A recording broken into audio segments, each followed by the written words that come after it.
Hello there, and welcome to today's Gina Gardiner and Friends show.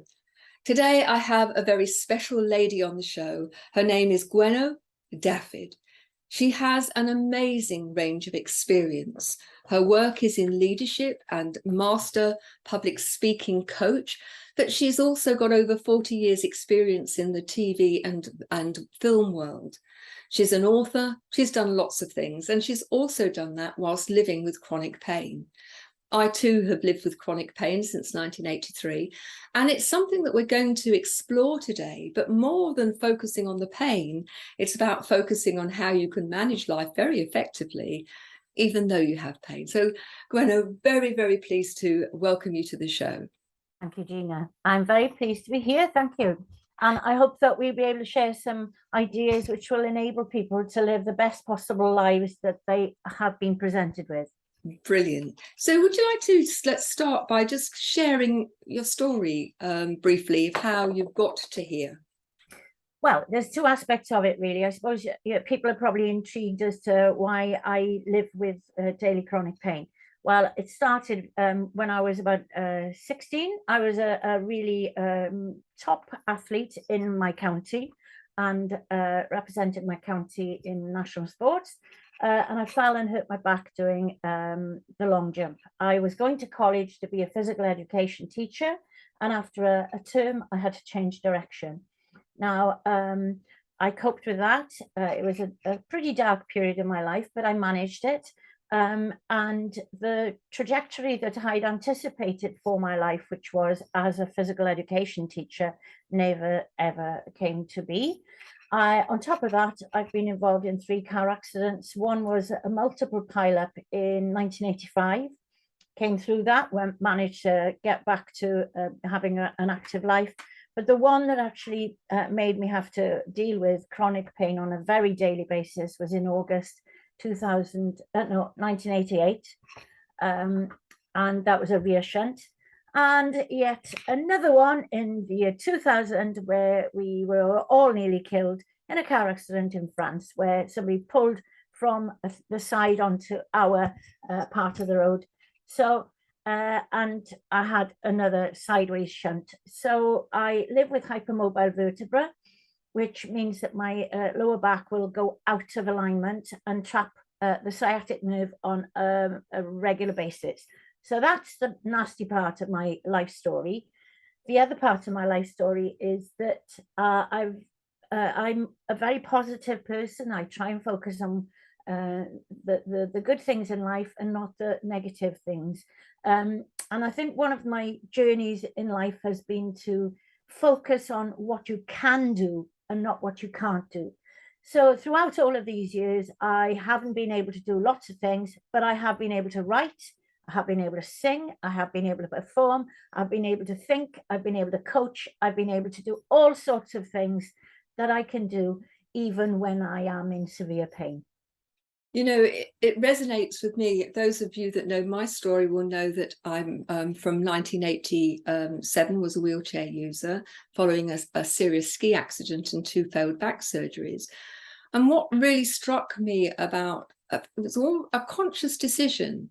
You know, I can give into this and I can just focus on daytime television, or I can get on and run my school. I had become a head teacher by this time, and I can get on and I can be useful. And in focusing on what I'm doing, that worked as great pain control. And it strikes me that it's not the challenge that defines us; it's absolutely what we do with it. Indeed. Yeah. Now, 40 years in TV and film. So do you want to share with us what you've been up to in TV and film? Well, it's not just TV, but also radio, and I love doing radio. And in fact, this morning I just did something for the BBC where I had to choose a piece of poetry, and that was the central focus of, talking about my life. But I started off being a street singer in Belgium because I couldn't be the teacher that I wanted to be. I ended up going to Belgium and being an au pair. And the job for the au pair job was advertised on Radio Cymru, which was the Welsh medium radio channel in Wales, which had just started at that time, which is in 1979. Yeah, it was about that time. So they'd advertised this job for an au pair on the radio. And so they phoned me up and said, would you like to talk about it? So I said, yes, and never want to miss an opportunity. I said, would you like me to be your woman in Brussels? And they said, yes. So I used to send them stories regularly about the things that were happening in Belgium. And I used to broadcast about them on the radio. And that gave me confidence. And I did a lot of broadcasting in Belgium on Flemish radio. And I started out because I could sing and I always loved singing. And I wanted to stay on in Belgium. And I did quite a lot of performance with the English Comedy Club there. And that was something that gave me confidence. And I sang a lot. I used to sing in restaurants and on the street. So that was when my singing career actually started. I made a record in Belgium. Then I came back to Britain in 1983. And at that time, S4C, which is the Welsh medium television channel, was starting to open up. And there were lots of opportunities. So I started off doing work as an extra because I got my equity card. And I'm a strong union member. And for me, having my equity card was really important. And so I started off doing extra work on films. I worked on Robin of Sherwood and all sorts of things. But then I started having parts. Then I went to work as Director of Theatre and Education on projects using Welsh, using theatre as a vehicle to develop the Welsh language. And I've been in lots of things, too numerous to mention. I've done lots of television, not that many films, but the thing is, you know, what is it? What is film just means being out on location. So yes, in that case, I have done lots of filming. And I was in a film with Damien Lewis, which was absolutely wonderful. That's, I suppose, a highlight of what I did filming-wise. But television, I've done absolutely tons of, including having my own programs commissioned. I had one program commissioned where we went around Europe on motorbikes. That was pretty hard going when you've got a 5-month-old baby and a chronic pain condition, but we did it. 4 programs commissioned on my idea. Had another program commissioned where we went off to America, and I did a program about someone who's my role model and mentor. And so basically, I've had a very, very interesting working life from the point of view of performance. I've got a one-woman show which is called Passionate About Piaf, which I wrote. I took it up to the West End about, I think it was about 3 years ago now, and it was a big success. And the whole intention was we were going to take the show and take it to Glastonbury, to the Edinburgh Fringe. We had lots of gigs booked. I was with a production company that had taken on the idea. I had a fantastic accompanist, fantastic accordion player, and then COVID struck. So that had to be shelved. So I had to reassess what I was going to do. So since that time, I've been doing a lot of podcasts, but also recently, something that has brought my entire working life together, and something that you haven't mentioned, but that's something else I've done, is that I was an equality expert, equality and diversity expert for the Welsh Assembly government for 10 years. So that, and also I've worked as a leadership coach for the last 12 years. So all of that has been brought together as a wellbeing facilitator. And I'm working now on a pilot project where we go and we give mental health support to people working on film sets. So I've had a huge variety of very exciting experiences, even though I have to contend with daily chronic pain. You know, it's really interesting for me listening that, you know, you're a powerhouse and you do all sorts of things. And actually, for most people listening to what you do, they'd think, well, goodness me, if I was fully fit and able-bodied, would I be able to do that? And you talk about doing it despite, despite. And what's interesting to me is if you had followed that first trajectory and become a physical education teacher, I wonder how many of those opportunities you would actually have had come your way. and whether you would ever have been able to reach so many people as you have through the media and so on. And so maybe it's because of your accidents and because of your chronic pain that actually the world has opened up to you. And when we come back after the break, I'd like to explore the whole issue of, we get very set upon how life should be. We have a blueprint for it.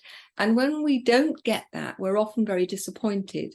But often in hindsight, those situations where we become limited by our physicality or because of circumstance often end up being the key to unlock so many other possibilities. I set the intention that we're going to explore how often life throws us a curveball and we are devastated that that happens. And yet, when we look back in hindsight, and hindsight's the only perfect vision that we have, that we know exactly what happened because we've already done it, that there's a gift in it, and that gift has opened up possibilities. So do you think that if you had become a physical education teacher, that you would have had the opportunities that have presented themselves, and moreover, the opportunities that you grabbed by the throat and made your own? How would life be different, do you think? Well, in two ways. The first one is I probably would have achieved my dream of having a Welsh vest for the 400 meters about 37 years earlier than I actually did, because I did finally get my Welsh vest for the 400 meters. And actually, look at that. That's where it is. Yeah. As a masters athlete at the age of 54, when my back was in alignment before I got my knee sort of operation. Anyway. Before you go on, just want to make the point that if you're listening to this and you're saying I'm too old or I'm too infirm, just hear that almost anything is possible if you're determined enough. So thank you. And the second is? I would have earned way more money. I have never earned a great deal of money, and I've never been driven by money. I really haven't. I've always been driven by experiences and achieving my goals, whatever those goals are. So I know for a fact that I'm in connection with two women that I used to go to the national sports with, and both of them have now, they went that trajectory, which is to become a physical education teacher. One was a PE teacher, became a head of year, and earned a considerable amount of money, really, if you look at it over the years. The other one became a teacher, but also is now retired, and both of them made more money than I would ever have dreamed of doing. Now, both of those things, one could argue, are quite negative, that you didn't get to where you vest until much, much later, and that you didn't earn as much money. But I wonder, looking back on all of the experiences you've had, what do you think have been the benefits of having a different trajectory? My life has been immensely rich, and I'm not finished yet. I'm still busy with all sorts of things. For example, at the weekend, I had a dream achieved, something I've been doing for the last 17 years. I've been doing voluntary work in developing St. David's Day activities throughout the world. I have created and co-written an anthem for St. David's Day. St. David is the patron saint of Wales. I've created an anthem for St. David's Day, which is sung across Wales. It's been sung in Canada, America, Patagonia in South America, Disneyland, Paris, Houses of Parliament, London, all over the place.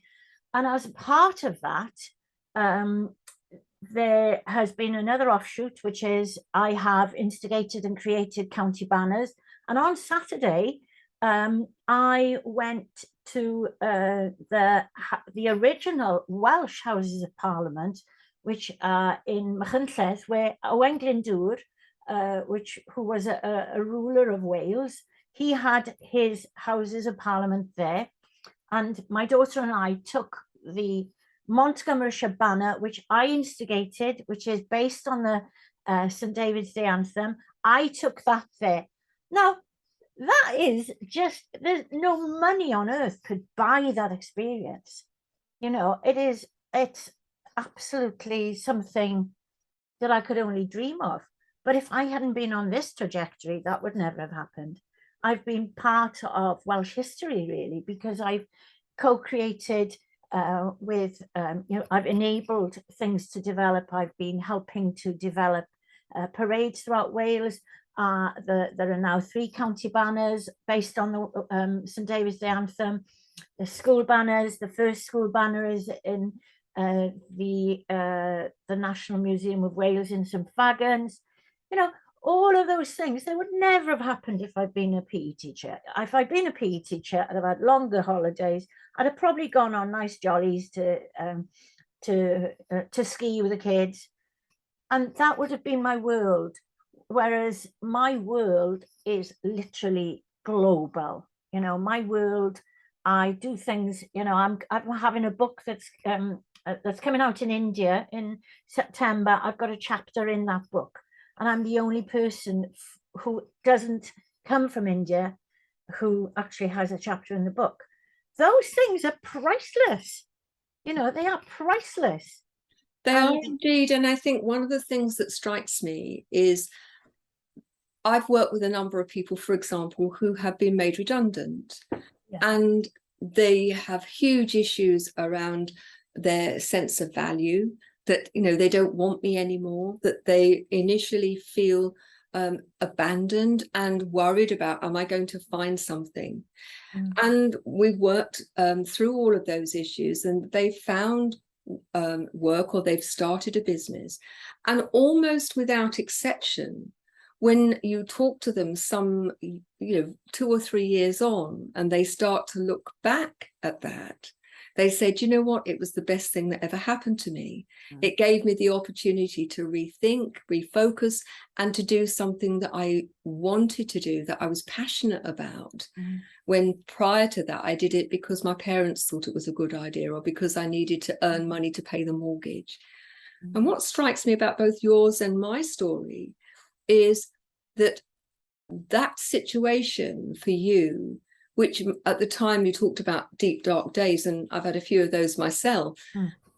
When you look for the gift within any situation, you know, people talk about making lemonade out of lemons. There is a huge truth in that, that in every situation there's a gift. And for me, you know, being wheelchair bound and not able to get into my classrooms forced me to create a way of empowering other people that became the bedrock of the 2 businesses that I have now, because it was all about getting people to take radical responsibility for their decisions and for their actions and their thoughts and their words. And it's really worked. I'd like to think I'd have done it anyway, but I'm honest enough to know I probably wouldn't have done.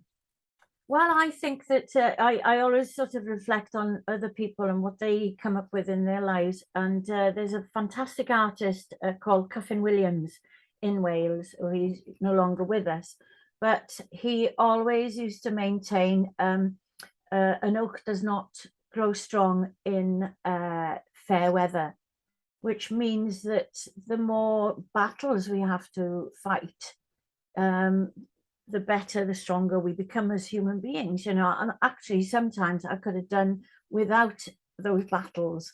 You know, I'd have liked an easy ride, but unfortunately, that's not what my life has been about. But I wouldn't change anything. I would have done without some of the pain, obviously, because that's not pleasant, as you know. And it's debilitating and it's depressing and all of those issues. Yes, yes, yes, we all know those. But you do have a choice in life, and that is you can either sink or you can swim. I'm going to swim, you know. And talking about swimming, can I just give a little mention to somebody who I'd really like to applaud? Somebody who was in school with me back in Fishguard, and she's called Paula Craig. And she was a real feisty female from West Wales, a wild West Walian warrior woman. And she used to run marathons. She was with the Metropolitan Police in London. And maybe you'd like to get her on your program, really, because I think she'd be a very positive person to speak to. But she was involved in a motorbike accident, I think it was. I'm not sure, or she was on a bike. I'm not quite sure. Anyway, she was thrown up into the air, and she knew as soon as she landed that she was going to be disabled for the rest of her life. And she is paraplegic. I think she has no movement below her lower spine. And over the weekend, she actually swam across the English Channel without a wetsuit. And gracious. That in itself, for anybody, because it's cold now, it's really cold, because I'm a cold water swimmer and it's still cold. But So to do can it, I just put that into perspective for people who probably don't know, if they know of the English Channel, they won't know that it's actually a piece of water between England and France. It's, I think, 23 miles, isn't it, in the shortest distance? Yeah. The water is very cold, very and cold. one of the busiest shipping lanes in the world. Mm-hmm. So to have achieved that without a wetsuit, even in the summer, the water is pretty cold there and pretty rough. That's amazing. And perhaps after the show, you'll make an introduction, because I'd love to speak to her. Yeah, We're going to go for a short break now. Don't go away. Just think about all of those situations in your own life where perhaps it's been tough, but think about how have you handled that? Have you focused on all of the difficulties and found that it's contracted your world? Or have you chosen to look for the opportunities and to focus on what you can do rather than what you can't? I'd like to spend a bit of time. You've got a new project, which is looking at well-being, mental and physical well-being, I'm assuming. You're a well-being facilitator for TV and film, for people on TV and film sets. Mm-hmm. Why do you think that that's so needed at the moment? And what sort of activity are you engaged in, or will you be engaged in helping people achieve well-being when they're on the set? Okay. Well, I don't know if you're aware, but during the COVID crisis, the people who were self-employed suffered really badly. I'm one of those. All of my shows just disappeared down the pan, all went. My coaching also had a knock because I did a lot of in-person coaching. But the vast amount of creative professional people also had a huge knock because they were only able to get SEISS, which is a contribution towards their earnings. So a lot of people here in Britain were able to get payments from their employers. So creative industries were really badly hit during the COVID crisis. And what the figures show is that in the creative industries, there's a very, very high incidence of mental health issues because it's a long hours working culture. It's on location. It's people are away from their support structures. They have to have very, very long working days. For example, the makeup artist is usually the first person on set. They have to get there sometimes 6 o'clock, 6:30. Now, if they're staying an hour and a half away, that means that they have to get up at about 4 to actually get on set by the time that they need to start working. And then the 12-hour day would begin. You know, they've got to set up the brushes and everything. There's somebody would be sitting there in their chair by 7:30.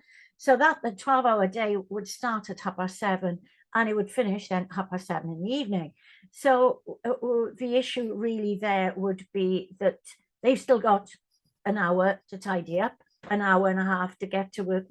That means that their working day, when they're actually involved in work activities, is probably about 15 hours, if not more. So that's very, very stressful.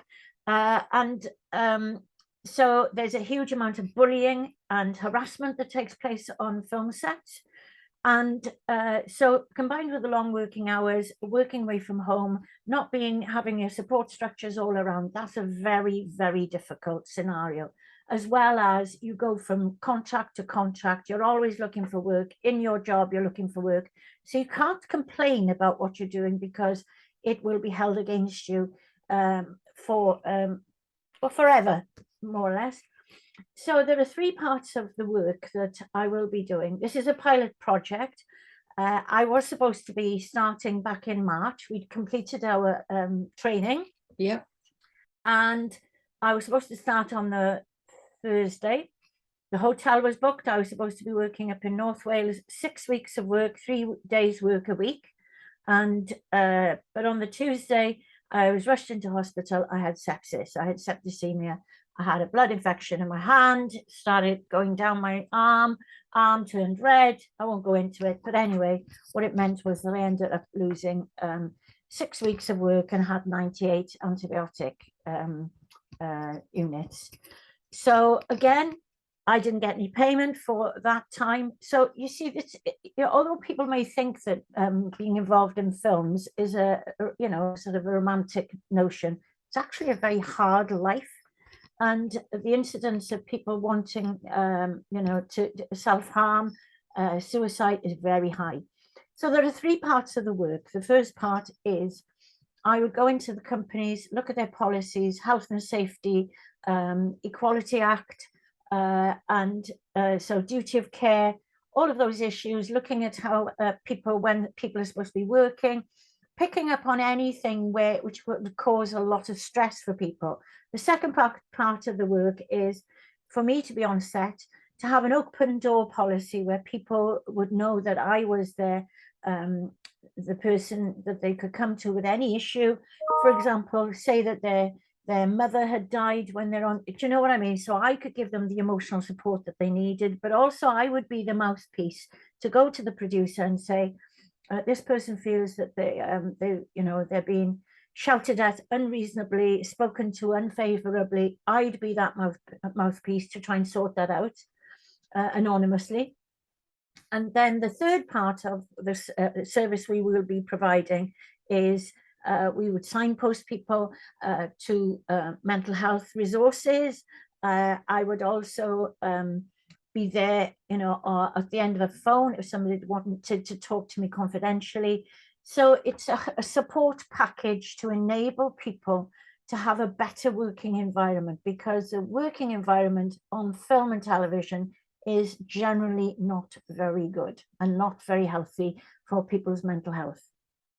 It's interesting, isn't it? Because people's perception, as you say, is quite romantic about the film set. And ultimately, I think, whether you're in film or whether you're in another industry, if the management of that allows there to be a culture where it's okay to treat people in a way that doesn't support them, then it's going to have a knock-on effect on the workers and ultimately on the quality of the product, whatever that product may be. And that's very much around the work that I do, which is around developing enlightened leadership, because you get the best out of people when you treat them. Yeah. Happy workplace, happy people. I saw that in the work that I was doing with the Equality Project. The better the working circumstances, the better family-friendly policies, etc. The more that people are willing to give, in the same way that what I do in my own life doesn't actually give me a great deal of financial success. But the other aspects, the fact that I love what I do, and if you love what you do with a company that treats you fairly, with respect, that again goes an awful long way. It certainly does. We're getting towards the end of the show now. It just remains for me to say thank you very much for being on the show, and to say to you listeners, please let me know what you think of the show. Email me at Gina, Gina, at genuinely-u.com. You'll find lots of resources on the website, genuinely-u.com, or on ginagardinerassociates.co.uk. Thank you for joining me. Please do join me on the next show. Take care, and I look forward to seeing you then. Bye-bye now. Thank you, Gina. Thanks.